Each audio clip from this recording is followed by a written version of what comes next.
Very good morning, all the ladies and gentlemen. I think we had got the insight of exploration, the need of that, and what benefits it gives today in this scenario by none other than the veteran Dr. Suresh. So now we are going to, I welcome you all in this plenary session, Outer Space Exploration for All. The theme of this session resonates with the theme of or the objective of this particular conference as it captures the two things, the global as well as the spirit of shared space exploration. Both things are very important. So if I'll just give you, before we have a very interactive discussion, the panel, I just want to give you the basic issue which is there. If you see, look back historically, then we see that outer space exploration has happened only because of two things.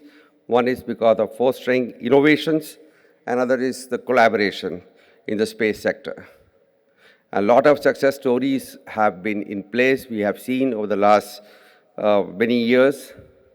We have seen the first one was International Space Station, which demonstrated the multinational effort involving NASA, Roscosmos, ESA, JAXA, and CSA, which has served as a hub of scientific research and technology development. Many planetary missions have been seen, like deep space missions, and also, as Dr. Suresh was mentioning about the James Webb Infrared Telescope, the the Colombo, the Cassini-Huygens, all these are demonstration of joint missions. But what next now? How we see that next decade is going to push the boundaries of space for the benefit of human. Currently, if you see, there is a paradigm shift that is from space 3.0 to the space 4.0, which implies the introduction of new space sectors, that is commercialization of space sector. We are talking about economics. We are talking about global collaboration. We are talking about technological innovations. The new innovative services have started coming, and associated risk or the regulatory framework for safety and security of the system. Currently, we are going to have, in the next decade, ISS is getting transformed into a commercial space station by Axiom. SpaceX is building its own Starship for fully reusable rocket for interplanetary travel, for space exploration. Blue Origin is talking about the new services for the space tourism. 54 countries have signed Artemis Accord for Mars and for the lunar exploration. India has joined this. It was the 27th country which signed this Artemis Accord. ISRO and JAXA is working on various next Chandrayaan sample return mission and many more.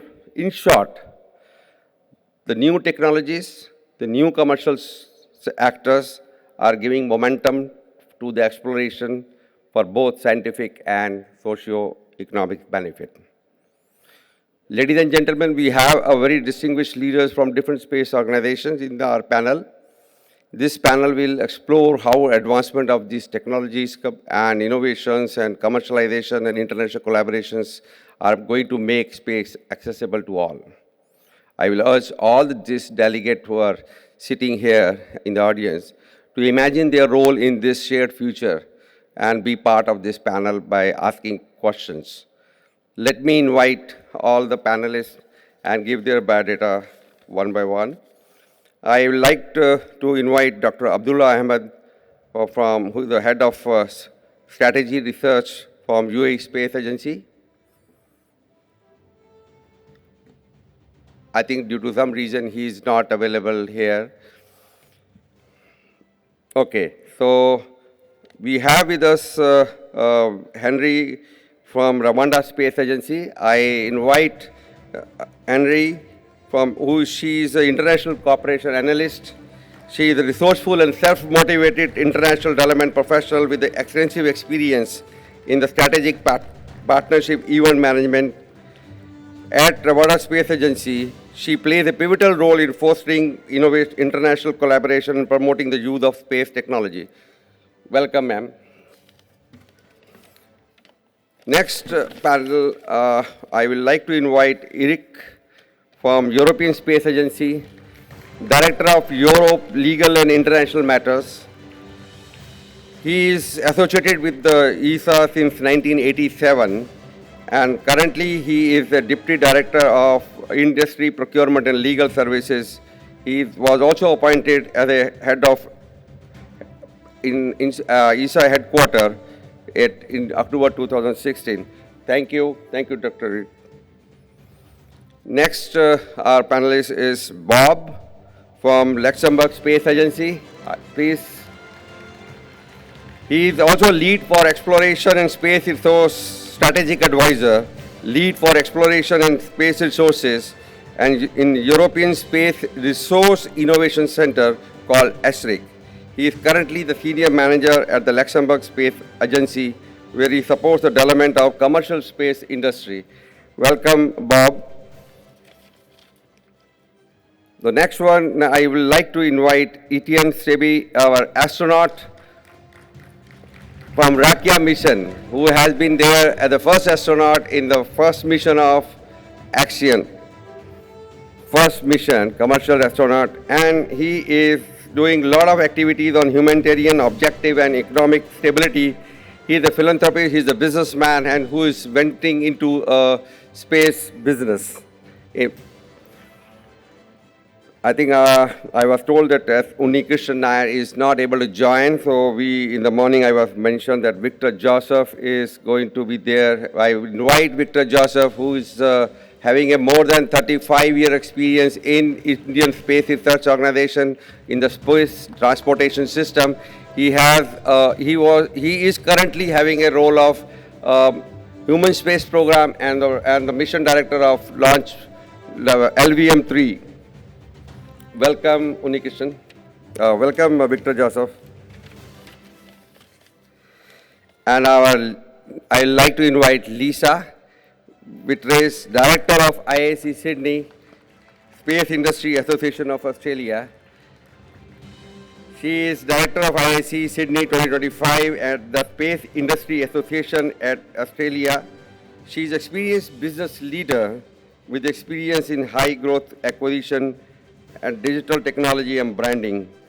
She has many things stored for the next IAC also in Australia. Thank you, Lisa.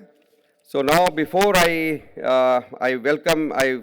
want to welcome all the distinguished panelists here on the dais, and before I hear your views on outer space exploration, I will ask each one of you to bring to the audience the current status and the brief plan of your space exploration. So I'll first invite Henry from Rwanda Space Agency.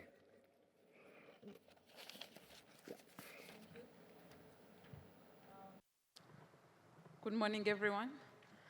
I'm going to talk about Rwanda Space Agency journey. Rwanda Space Agency is a government institution that was recently established. That was in 2020. But before establishing the space agency, we had a small working group that was working under our regulatory body called RURA. And during then, we successfully launched our first satellite in 2019. Together with our international partners. And then from there, the government really realized the need of creating a space agency. So that's when, in 2020, the space agency was created. After the creation of the space agency, Rwanda really played a vital role in using space for socio-economic development, because that's the actual mission of the space agency. And from there, we have been doing a lot of things, and we have achieved a lot along the way for the past 5 years. According to WTA, there is still a gap on the sub-Saharan African continent on the infrastructure of space sector. And that's when Rwanda Space Agency really saw a need having our first teleport. So Rwanda right now has a teleport that is a 9.3 meter. And that antenna, what it's doing in Rwanda, it's helping in different sectors to inform some of the decisions that we are making as the government of Rwanda. So as Rwanda Space Agency, we are focusing on both upstream and downstream. On the downstream, we are focusing mainly on the developing good space applications that are helping in different sectors like agriculture, urban planning, disaster management, and so many more. And then when it comes to satellite communication, there's still a huge gap in some of our rural areas that don't have good internet connectivity. And we opted for satellite internet to really cover some of the areas that are not covered with the broadband internet. And I can say by now we are at a good stage where all the country is going to be soon connected with the internet.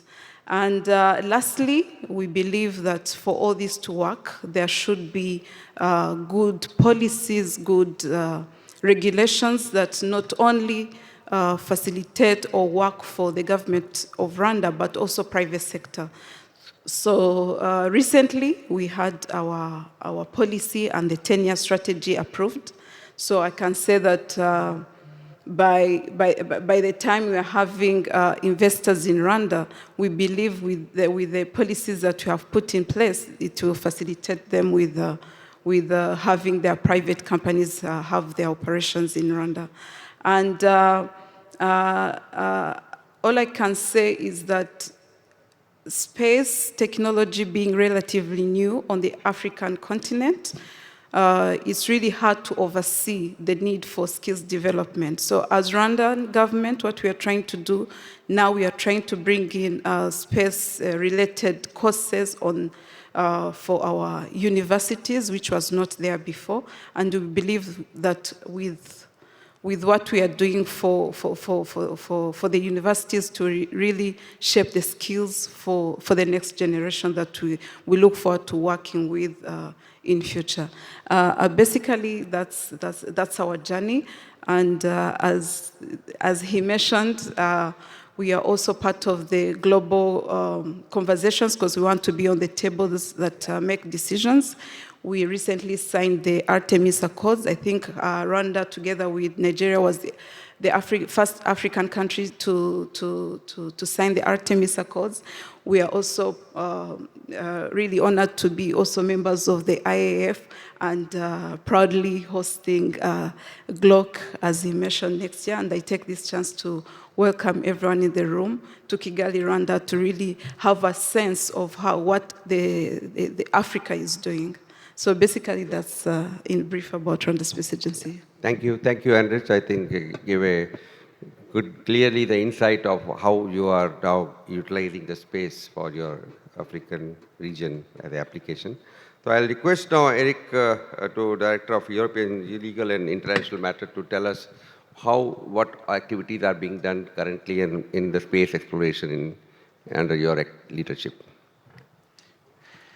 First, I would like to say that I'm first a good morning to all, and that ESA is really happy to be present here in India at a moment where we are reinforcing our links with India. But I would like to show to you this first image because that is showing what is cooperation. ESA is the tool used by 22 countries in Europe to cooperate together. The table you have there in front of you is the table of the ministerial meeting of 2022. This is where, around this table, that the budget of ESA for the years 23, 24, 25, this year, have been decided. And you see the difference. You don't have a small committee or a prime minister deciding. You have a table where you have 22 member states cooperating together. And the message of this image is the following. What we can do together at 22, none of the 22 countries could do that alone. So that is the first image of cooperation. If you can move to the next one. That is the second image. The ESA science program is something absolutely unique as a way to cooperate. ESA is offering, through the scientific program, to the 22 member states and to the scientific community, missions. ESA is providing the satellite bus, is providing the launch, is providing the operations, but the member states and their scientists are each of them providing the payloads. And this is a program that is managed by the scientist for the scientist, and it's a unique example of cooperation. Again, all the missions you see there on this graph, none of those missions could have been undertaken by one single of our 22 member states. This is a second image of what cooperation is. And the third image that is coming is the ISS program. In the ISS, you have 15 participating states. 11 of those 15 participating states are represented by ESA, 11 European countries. And here again, this is maybe the example of international cooperation that is quite covering decades of cooperation among a number of nations. And here again, you see how much an agency regrouping, a regional agency regrouping 22 member states can bring to them the possibility individually to benefit from a program like ISS because they join together. So you see, this is the image I was willing to give, that cooperation is really the center of the DNA of space in Europe. Okay. Thank you. Thank you, Eric. I think so the message is that you already have internally 22 countries aligning internally within Europe to go for various missions of space exploration. Okay, thank you. So over to Bob. You can tell us what you are currently as a European Space Resource Innovation Center, how you are seeing the space exploration which is happening through Luxembourg. Sure, thank you. Good morning to everyone. First, I have prepared one slide on Luxembourg and the activities in space in Luxembourg to provide some background. So it all started in 1985 with the creation of SES, which in the meantime is in the process of acquiring Intelsat and become one of the largest satellite operator. And they also recently opened an office here in India. And then it took 20 years before the government decided to join ESA, become the 17th member state of ESA. The idea here was to develop the space industry beyond satellite communication and also support the European effort in developing space. Then in 2016, the government launched the Space Resource.lu initiative. We get back on that in 2 more slides a bit later. There was a very forward-looking initiatives to create a framework to use space resources. In 2018, we created the Luxembourg Space Agency and had a short revision on our strategy in 2022. On the next slide, you see a bit the mission of the Luxembourg Space Agency. Can we move to the next slide? Yeah. So we see our role more as an enabler, and maybe it would be more accurate to say we are a space development agency, and we do not have our own space missions, our own space technology roadmaps that we drive. But we believe in the future of space, of commercial space. We see a big opportunity to diversify our national industry and economy through space, and we help industry innovate and create the products and services in space, for space, or from space, or using data from space, and so on. So on this slide, you see a bit our mission is to drive the economic growth, create jobs, help industry, help local industry to innovate. We do this through our national space program, but also through the various programs at the European Space Agency. We also help train talents, the talent that the industry needs, and we engage internationally to find the right collaboration for our industry to partner in different programs. And then the last part of the introduction I want to share is on the next slide. There's the Space Resources.eu initiative. That's an initiative we launched in 2016, which addresses. Maybe can we move to the next slide? There's one more slide. Yeah. So the initiative says that Luxembourg aims to contribute to the peaceful exploration and sustainable utilization of space resources for the benefit of humankind. And so this is it's a very broad initiative. It's important to understand it's not a mission or a program itself. It's a rather broad initiative by the government at various levels in different ministries to create a framework where commercial operators can actually operate and use space resources. And this comes with many different challenges. There's the regulatory challenge, which is a big one, an important one, where we are very active at COPUOS to drive the discussion on this, to come to a common understanding altogether on what this means or how or what are the principles which allow utilization of space resources. We also have a national law to put forward our view on it. I think this clearly underlines the importance of that Luxembourg brings to this topic. But we also develop technology with industry. We help them find investors and fund those developments. And we recently created the European Space Resource Innovation Center, which is a bit a public center dedicated to space resources, to drive this topic from a scientific point of view in the long term. Thank you. Thank you, Bob. I think now, Etienne, you have to give the perspective of both astronaut and as a business in Israel, how your private and public applications have been continued. Over to you. Thank you, Rajiv. I'm here because I wish to use the clicker and show you some videos. So Rakia is a non-for-profit organization dedicated to advance the space ecosystem, inviting everyone to join.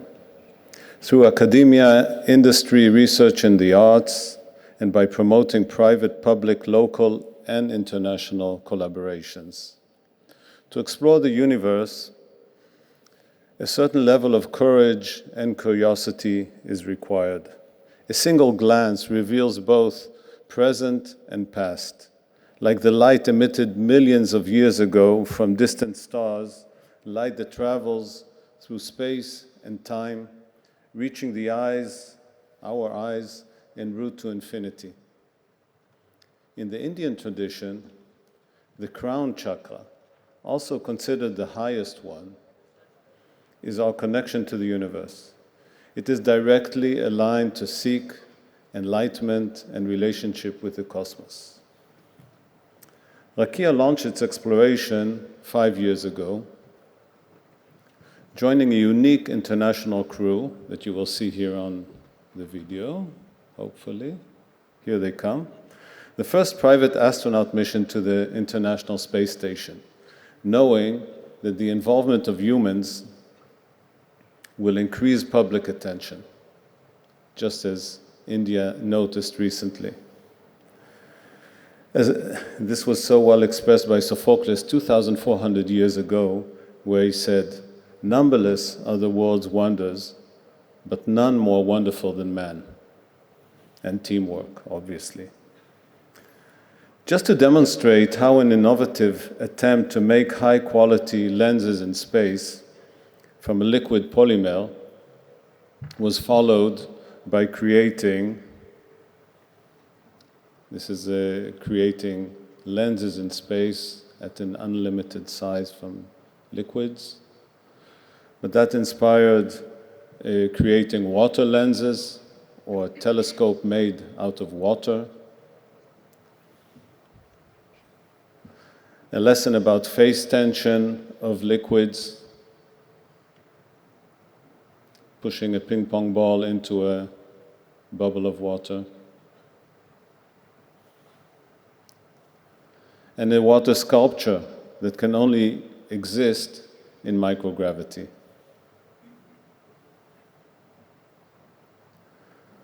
Another example is the research of phenomena in the atmosphere, observing and collecting data from the ISS, from above the atmosphere, about events like aurora and TLEs that appear above thunderstorms.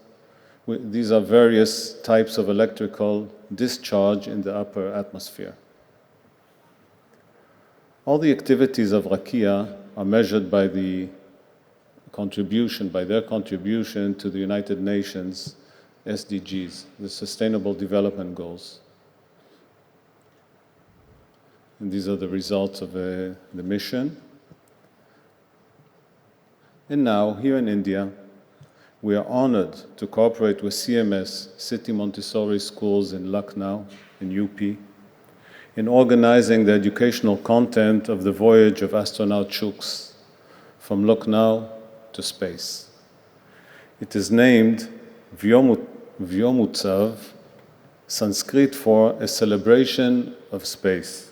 So we all wish him and the whole AX4 crew a great journey. Thank you. Thank you, Etienne, giving us insight of Rakia, the exploration for all. That's your slogan. Over to Victor. Can you give us current and the future plan of ISRO in space exploration? You can give some insight of that. As Dr. B.N. Suresh has highlighted in his lecture, the Indian space program has been always rooted for the benefit of common man, as envisioned by our founding father, Dr. Vikram Sarabhai. And that is relevant even now. The space data is touching every day, every man's life, whether it is communication, whether it is navigation, remote sensing, and whatnot.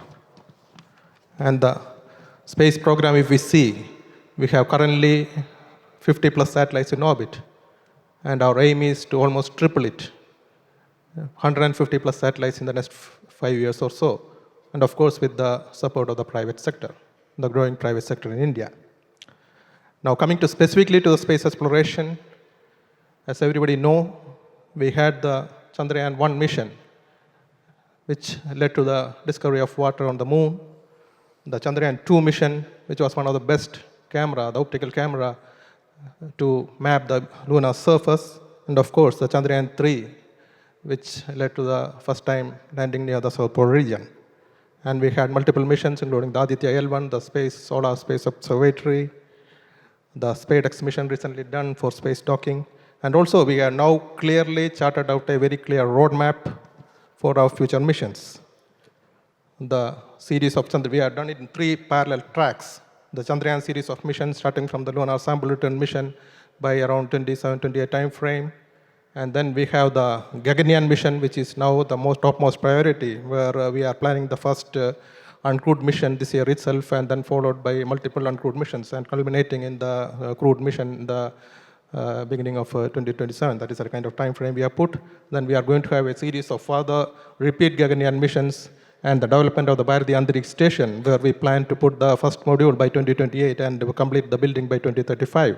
And that, of course, will be with the support, with the international collaboration, where it is experiments or technology or whatever it is. And then, as envisioned by the Honorable Prime Minister of India, we have already charted out the roadmap for ultimately an Indian landing on moon by 2040, using our own rocket and our own the satellite, the spacecraft modules.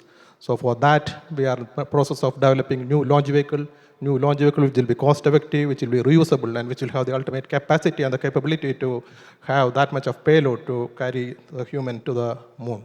So that is our roadmap. And also we have radar, the mission to other planets, including the landing on Mars, the Venus orbiter, and also plans to have a mission to exoworld and many more. Thank you. Thank you, Victor, giving us insight of current and upcoming programs of space exploration. Over to Lisa. I'll request you to give us the sense how you are doing international collaboration and giving us insight of what activities are being done in your Space Industry Association of India, Australia. Yeah. Thanks, Rajiv. Namaskar. Good morning, distinguished guests. I just want to make a few quick slide changes so I'm up here as well. So we are witnessing a democratization of space exploration like never before, as many countries enter the arena for the first time, and as we move towards the privatization of space, with governments no longer the only ones at the helm.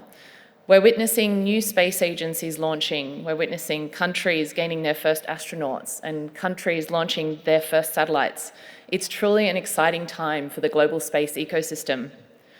I would like to congratulate KASA, the Korean Aerospace Administration, for establishing their National Space Agency in May last year, and the African Space Agency, which was officially inaugurated just last month.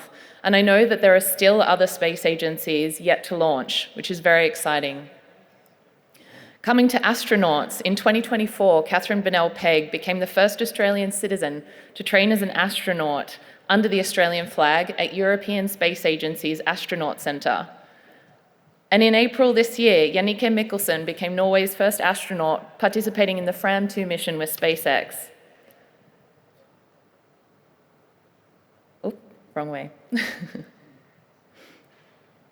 Turning briefly to satellites, at the UNUSA STSC 2025 meeting in February, the ambassador of the Republic of Guatemala spoke about how Guatemala launched its first satellite, Quetzal-1, in April 2020, and he emphasized that whilst they remarkably made 70% of it at home from scratch, cooperation makes it viable. And in March this year, Botswana launched its first satellite in partnership with Dragonfly Aerospace on SpaceX, with many other countries having launched their first satellites in between, and acknowledging Rwanda's was in 2019. So the key to success in all of these examples is international collaboration, as Rajiv said earlier. And we all have our unique advantages and strengths that we should leverage as much as possible. Turning now to Australia, we've had significant global collaboration through government agencies, private sector partnerships, and academia. And if we take India as an example, ISRO, an Australian space agency, signed an MOU in 2021, and in November 2024, Australia formalised its support of India's Gaganyaan missions, which will allow our agencies to work together on crew and crew recovery. We have some fantastic examples of Australia-India industry collaboration through the International Space Investment ISI Projects Program, and we should further encourage our respective governments to provide more opportunities such as these for our industries to collaborate. As an industry association, we are committed to breaking down barriers for our organisations to do business internationally. We have been working really closely with our MOU partner, SIA India, to do exactly this, and there will be some news that we're announcing soon with some fantastic reports that we have, which will break down the trade barriers. And we have many other programs as well, such as the MATES scheme, which is really exciting for academia to exchange students between India and Australia. We look forward to continuing to grow our partnership with India, which is one example of how Australia can collaborate with other countries. As Space Industry Association of Australia, we welcome global and inclusive space exploration and look forward to collaborating with incredible organisations throughout the global space ecosystem. We also warmly welcome you to IAC Sydney 2025 in September, where we can further all of these connections. Dhanyavad. Thank you. Thank you, Lisa.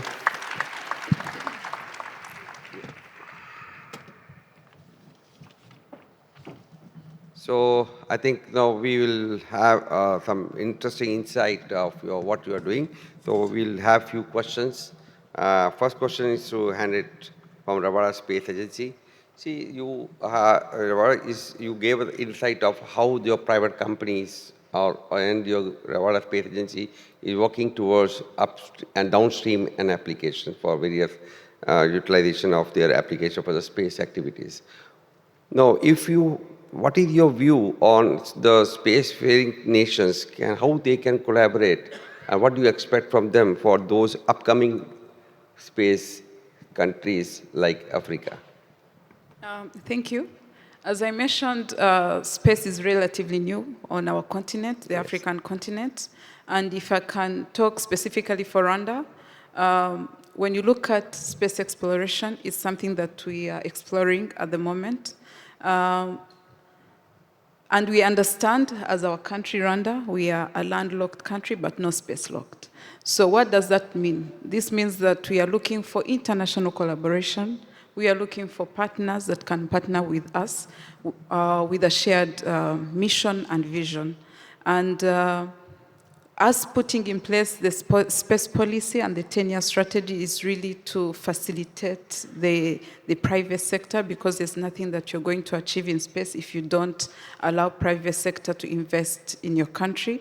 So we are putting on policies and strategies that will help them have their companies in Rwanda. And if I can talk about Africa as a continent, we are still a continent that really focuses in agriculture. And when you look at the downstream part where we are talking about Earth observation applications, these are the applications that can be used to advance the space technology and then also inform the decisions when it comes to informing decisions on our continent. So really, what we are trying to do and what we are trying to achieve is look for international partners that can invest in our continent, but with a shared mission. And we are doing that with putting all the policies in place that will facilitate the partnerships. Yeah. Okay.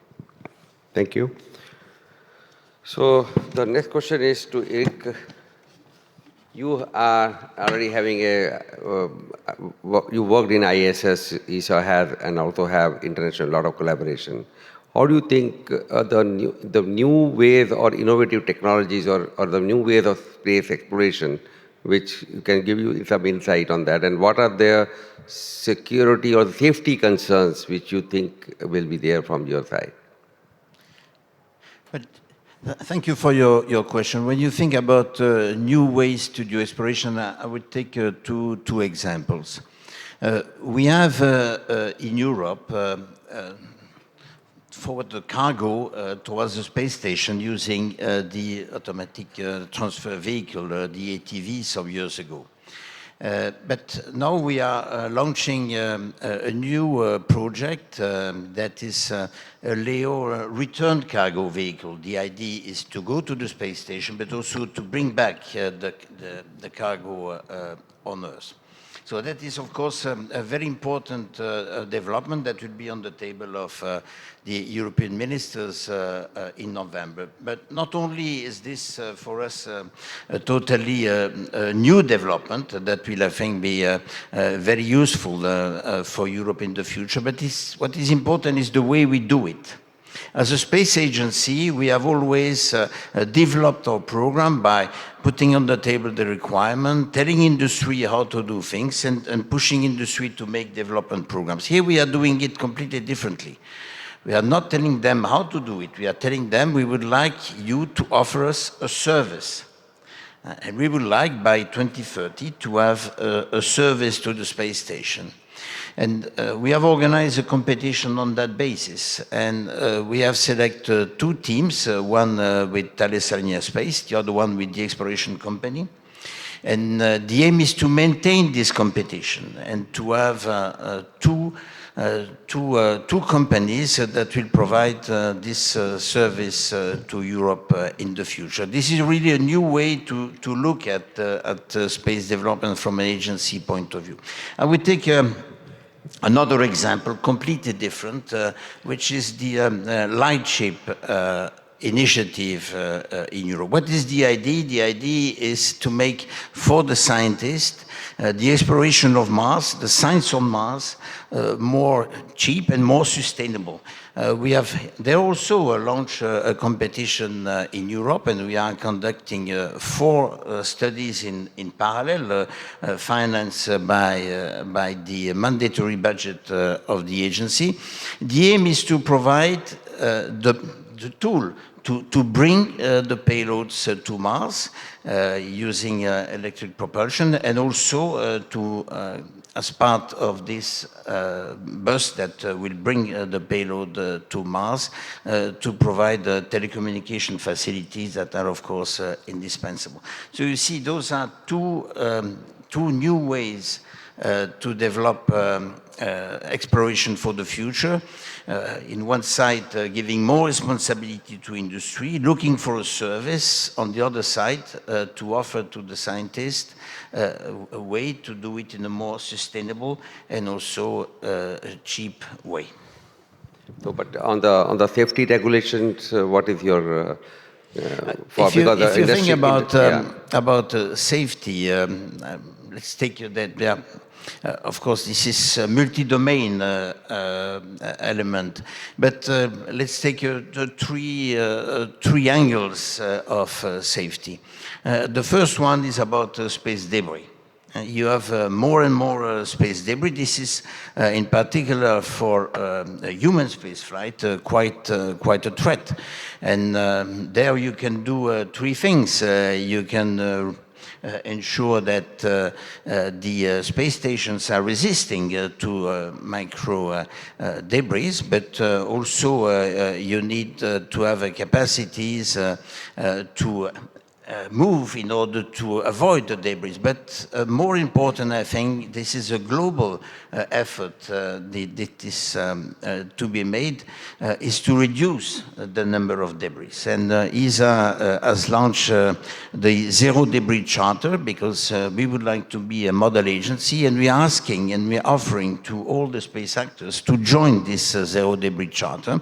Today we have more than 100 signatories, states, industries, organizations that are supporting these efforts. So this is one domain, but of course, when you think about health, this is also a major domain. How to exchange domain physical data, psychological data among us to know more, and to how the humans are resisting to a long stay in space. A third domain is life support. Life support is essential. Water, food, waste management, oxygen. This is, of course, a point that is extremely important. When you think in terms of collaboration, the important point there is interoperability of those systems. And this, I think, I just take you those 3 examples. Yeah, definitely interoperability is the most important thing. Thank you. So over to Bob. Now, see, you are having this European Space Research Innovation Center, and you are facilitating the private companies there. And this, what is your challenge which you have, because they are without funding, without sovereign funding? These private industries have to do innovation, and they have to venture into. So, what's your challenge? What is your experience on that? And how you are supporting them in making space accessible for the future generation through the industry?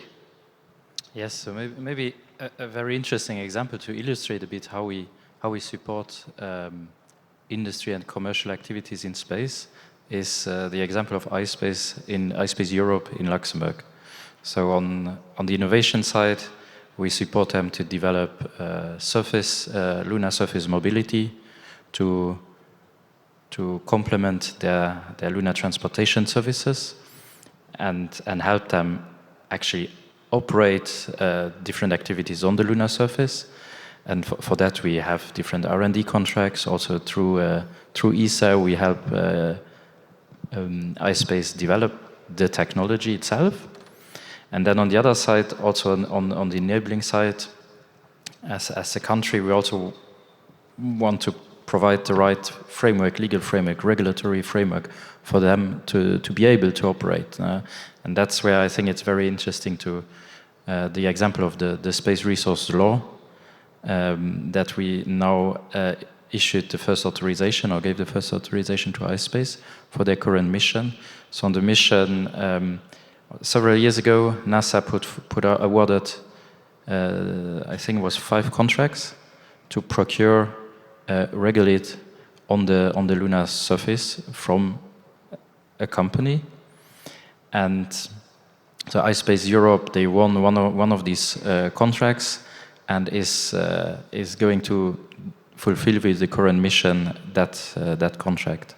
And while it is not a sample return mission, it's a transfer of ownership on the lunar surface, and it's more about going through the end-to-end legal and regulatory process to do this and demonstrate that you are able to do these type of commercial activities on the lunar surface. It's very significant first step. So currently, the rover iSpace developed in Luxembourg is flying on their lander developed in Japan. It's currently on its way to the lunar surface. It's expected to land on the 5th or 6th of June, depending on which part of the world you are. And then they will, with the rover, they will operate that activity under the Luxembourgish law. And I think it's a really nice first example how the right legal framework supports industry to get also investors. So iSpace is, to a large extent, also has private investors to do this type of activities. Okay, thank you. So how many companies are right now working with your innovation center? In Luxembourg. So in Luxembourg, in the meantime, we have more than 100 different entities active in space. Okay. And it grew from, I would say, 10 years ago, there were around 20. So from 20 to more than 100. Yeah, there's a traction there. Thank you. Thank you. So I have a question to Etienne. The first commercial crew to current ISS, which is through Rakia. I have one question to you, two questions rather. One is you have to share your experience. What was your experience as an astronaut, and any message to your friend Shukla? And second is how you are transforming the scientific research and experimentations to the various STEM and various. You showed that how you are doing the manufacturing there and giving by doing experiments. But where is the economic opportunity? How do you, because you are a businessman and you are also putting your own money there. So how you are talking about taking care of economics? Over to you. So first, I wish Shulks a successful mission, and he has a great responsibility carrying the largest nation on Earth and leading the way into space and participating in human space flight and doing all what he's planned. He has a very busy work plan, which will require him to be focused during the whole mission, and I'm sure he will, because he's training well and is going to be a great astronaut. He is an astronaut. He will be a great astronaut in space. Yeah. The second question was about the commercial potential. So first of all, we have AI, right? AI, Rajib, is going to take over. Yes. Right? We're going to be employed by AI? Well, I don't think so, but because first of all, the AI has a huge capacity of analyzing data. So that will help us on our missions, on planning missions, on analyzing information real time during missions in order to take the right decisions faster. Mm-hmm. For example, Israel is planning now a satellite Ultrasat by the Weizmann Institute. It's an ultraviolet observation of the universe. It's planned to be launched in about 2 years, and it will be a geostationary satellite looking into space. And all the information it's going to collect will be downloaded to scientists all around the world so that everyone can use that material, analyze it, reach new conclusions, understand science better. So AI will be a great assistant. The concept of commercial flight, which you asked, it hasn't yet been proven that a space station can survive on a commercial basis. It's yet to be proved. All the companies are struggling with that issue. The agencies need the platforms in space. The International Space Station is already over its expected life. It was planned for 20 years. It's reaching very soon 30 years in space, and it's only man-made, so it cannot survive forever. So the companies are dependent. The companies that are building space stations are today dependent on the governments using the platform. They have to build the platforms with the proper facilities, with the proper laboratories, so that commercial companies are interested to perform science there. Like the Chancellor described, there are so many areas of science. So the stations must provide and facilitate the possibility of those researchers to work there. And they will pay for it. They will pay, it will be expensive, but the more launchers there are from Europe, hopefully they will have a human spaceflight launcher, and China has, and Russia obviously, and the US, and there will be more coming, so the costs will come down, and it will be easier to access these low Earth orbit stations and do more and more research at a more reasonable price. Thank you. Thank you. Over to Victor. I think our Honorable Prime Minister gave the vision on the very first day on the space, and our Chairman ISRO gave the blueprint of various technologies which will be developed over 2047. What is your view on what are the new innovations which are required for meeting that ambition of having antarictic and also going to Venus and going multi-planetary missions? Okay.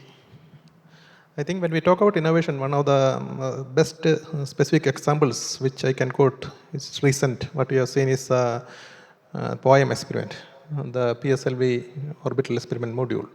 It is the best example of innovation, how cost effective we can be, because the upper stage of the vehicle is anyway, it is discarded in space. And what we have done is how effectively we can utilize that upper stage. And in that mission, what we did is almost 30 plus experiments, including around 20 plus experiments, including 10 from the private space sector, ranging from growing crops, growing plants in space, robotics, propulsion, and many things were demonstrated. So it becomes very cost effective because we don't have to build or invest in a full satellite for that. We are using the upper stages already there, and how we can do experiments on that. So that is one of the experiments. And coming to your specific question on the space exploration roadmap for 2040, what I can say is across ISRO centers, we are right now running almost 2,000 plus technology development programs across ISRO centers, whether it is launch vehicle building, whether it is satellite building, whether it is application, payload development. And coming to specifically to launch vehicles, our focus is on cost effective, again, reusable launch vehicle. Because independent access to space is always very important. It gives strategic advantage to a nation. And everything propulsion is another important area where we are focusing. And coming to spacecraft domain, if you see, there are multiple technologies which we are developing. We have recently demonstrated the SpaceX experiment, which was docking in circular orbit. And our next step will be to go for the next level of docking, where the docking will be in the elliptical orbit, which ultimately we have to prove that, because we are going for lunar sample return mission or many other crewed mission to moon, etc. And there are multiple technologies which are getting developed. If you see in the communication area, we have software-defined payloads, the quantum technologies which gives key QKD features.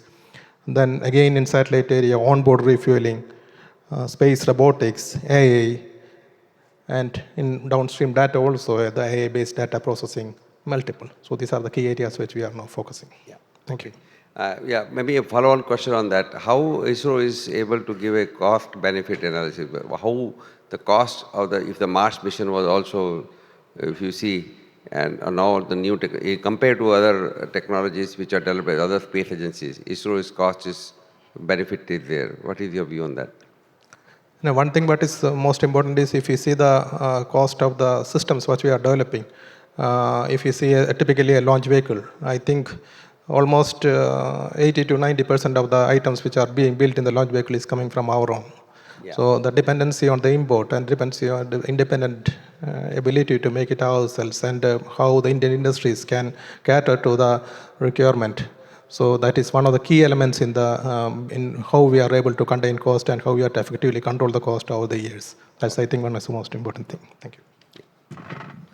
Thank you, Victor. And I have a question to Lisa. You are into the lot of collaboration and international cooperation with various countries. Do you face any challenge in terms of key policy initiatives taken by various governments? And how do you see the way forward for international collaboration for sustainable space exploration in the future? Yeah, thank you, Rajiv. A very timely question in terms of policy and what we would love to be able to see. We actually, at the same time, as many people know, the COPUS, the legal subcommittee, is actually taking place within Vienna. And one of our esteemed professors in Australia, Professor Stephen Freeland, is actually proposing the first draft of the resources policy for space as well. So how do we actually ensure equitable access to space resources in lunar environments and so on, which I think is really timely. It's really exciting as we start to focus on lunar missions and so on. So plenty of opportunities there to actually determine the best way to collaborate. And there are further, obviously, policies around long-term sustainability in space, which Australia subscribes to. I think having the policies and the guidelines are useful, but then equally, how do we take it one step further? So we work really closely with Australian Space Agency to determine, well, what is right for sustainability? You know, can we take these long-term sustainability guidelines of the UN and take it one step further? What is the policy that we can have as Australia? Does industry actually subscribe to it, and how? Because sometimes sustainability can come at a cost, and we do need to realise that. But if we don't do something now, then it will be too late. So we just need to make sure that everyone is on the same page, everyone subscribes to it, and there's a practical way to actually make use of these guidelines. So they're just a couple of examples, but I think it's definitely moving in the right direction in terms of policy. Okay, thank you. So maybe we have a couple of minutes, so maybe I have a question to Etienne. You have been in space. What was your main, how much percentage of time you were able to give in the operation or on the research? How you made that balance of this? And conventionally, astronaut has to do how much percentage of time in balancing these two activities? It's fortunate that private astronauts had the opportunity to build their own program. So our program was built, 80% of the time was research, art, creation, education, outreach. And only 20% was left over for the other stuff. National astronauts' balance is very different. Most of their time, they are responsible for maintaining the platform. And there's a lot of work to do, especially as the station gets older. So the split of time was exciting. We were involved in the general schedule of the 11 astronauts on board. All the 11 astronauts are coordinated and share their time. Everyone knows where the others are, and they know what the others are doing. So if someone has a few minutes free, he can go and help others. Time in the cupola to watch Earth is exciting. It's breathtaking. I was lucky that one of the experiments which I presented to you was following thunderstorms at the dark 45 minutes over different places on Earth. And luckily I was there, so I had a lot of time to watch Earth from space and I can talk about it for hours. Thank you. Thank you. Thank you. Very giving a lot of insight of how the outer space and exploration for all can be done through technology, innovation, and commercial activities. Thank you, each one of you. Thank you very much.